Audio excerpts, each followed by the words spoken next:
Hello! Today I'll be going over how to properly oil valves for mainly passenger today. I only have my trumpet. So the first step is to usually, if you feel like if they are getting like half and then they're getting gritty, or if your fast movement it's troubling, that's probably a key that you need to oil it. A good key to keep in mind is you should oil your valves. I mean, ideally you would do it every day, but obviously that's a little unreasonable. Honestly, once every week, if at max once every other week, but just good cleanliness for your valves will make the trumpet last a lot longer. So first step is you gotta unscrew it all the way.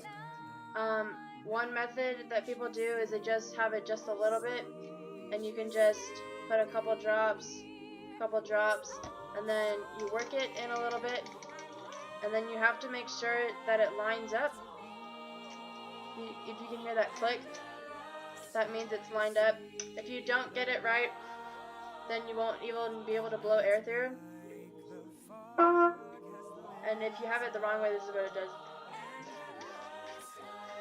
It's like total back pressure, no air will go through. So that's one way to oil the valve.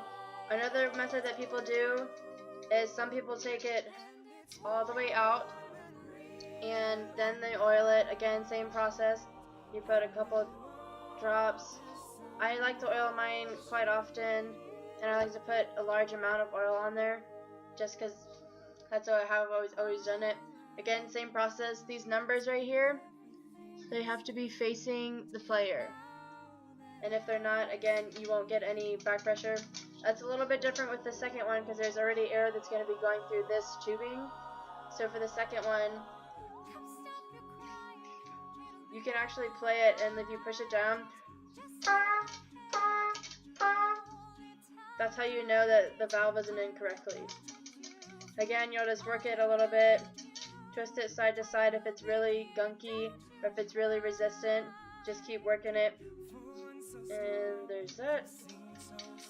Okay, another method that some people do, especially at the Texas Tech School of Music, is they actually, for the instruments, there's these three slides. You can actually take out the slides, and if you're really in a hurry, like really in a hurry, you can take the slide out and you can put the oil in the slide and you can work it that way. I don't preferably like this method, but some people do, some people don't. It really just depends on the person. Another note for oiling valves is while you're at it, you should check and make sure that these pads right here, if these are turning a different color, if they're thinning out, if they're really gunky, you should probably take it to a repair shop and get it cleaned. Another note for especially young players who like to mess with their instruments, you can take off this spring, and this can, I've seen it disappear from people before. Like, I just messed mine up. So just make sure, even sometimes you can try flipping the spring, and there's also this little piece in here that if it doesn't go in correctly, then your whole spring isn't going to go in correctly. So just put the spring back, make sure this is twisted on tight, and then put it back. Also, a key note before I put it back is you will have to clean these off, especially if you use, this is a synthetic oil. If you use non-synthetic with synthetic oils, you have to clean them off before, because if you put synthetic with non-synthetic, it's going to gunk up and your slides aren't going to work like at all. So that's another key thing to keep in mind. So I'll put that back. And then last thing I would say is, especially for younger kids who like to just mess with these, you can, like, when you're messing with it, you can unscrew the top like I just did, and then you'll get this weird, like, how it's like not actually playable. So that's the thing to keep in mind for young students who like to mess with or like fidgeting, like messing with something. They can mess up this valve to where it's not in line.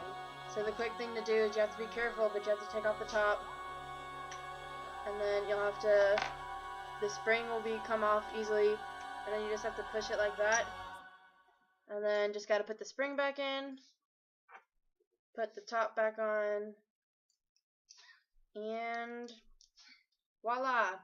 So that's a quick 5-minute video about how to properly oil valves, the 3 different ways to oil valves, and a couple things to think about that could be troublesome. Thanks.